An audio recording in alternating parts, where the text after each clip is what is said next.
चला, कोणाला वाटत नाही लांब केस पाहिजे म्हणून. प्रत्येकालाच वाटतं असे लांब केस पाहिजे, सिल्की पाहिजे, केस गळले नाही पाहिजे. आणि खरंच माणूस आहे ना, एक स्त्री आहे ना, आपल्या केसांमुळे सुंदर दिसते, सौंदर्य तिचं छान दिसतं.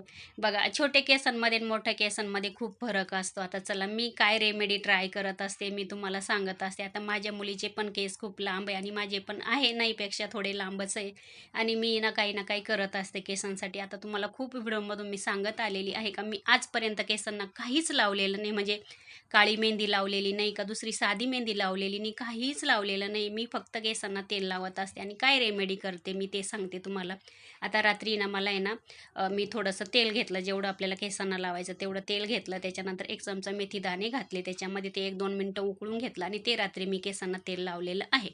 त्याच्यानंतर सकाळी परत 1 ग्लास पाणी ठेवलं आणि त्या पाण्यामध्ये 1 चमचा भरून आहे ना चहाची पावडर घातली. ती चहाची पावडर अर्धी केली उकळून आणि त्याच्यानंतर ते गाळून घेतलं. त्याच्यामध्ये ना 1 शॅम्पूचा पाऊच घातला. जास्त पण शॅम्पू केसांना लावायचा नाही, कारण का तो खूप म्हणजे त्याच्यामध्ये केमिकल आहे.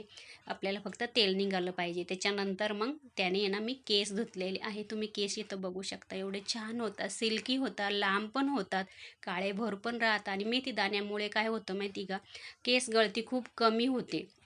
आणि चहाच्या पावडरने ना केस काळे पण राहतात आणि सिल्की होतात, सॉफ्ट होतात. आपल्याला कंडिशनर वगैरे अजिबात लावायची गरज पडत नाही. तुम्हाला गॅरंटी देते मी, एवढे सुंदर केस होतात. आठवड्यातून ही रेमेडी तुम्ही एकदा तरी करा आणि 2-3 टाईम करा, महिनाभर करा. तुम्ही स्वतः मला लिहून पाठवणार की खरंच ताई केस खूप छान होतात. चला, किचनवरचं थोडंफार आहे ना, भांडे वगैरे झाले, म्हणजे आवरायचे होते, ते पण झालेले आहे. चला, स्वयंपाक वगैरे झालेला आहे. आता हे देवाचे भांडे होते ते पण घासायचे होते, ते पण घासून घेते. हे तर आपलं रोजचंच काम असतं आणि मला जे जे माहिती आहे ते तुमच्यासोबत मी शेअर करत असते. चला, ओटा पण छान असा क्लीन करून घेतलेला आहे, बघू शकता. चला, इथेच एंड करते. बाय.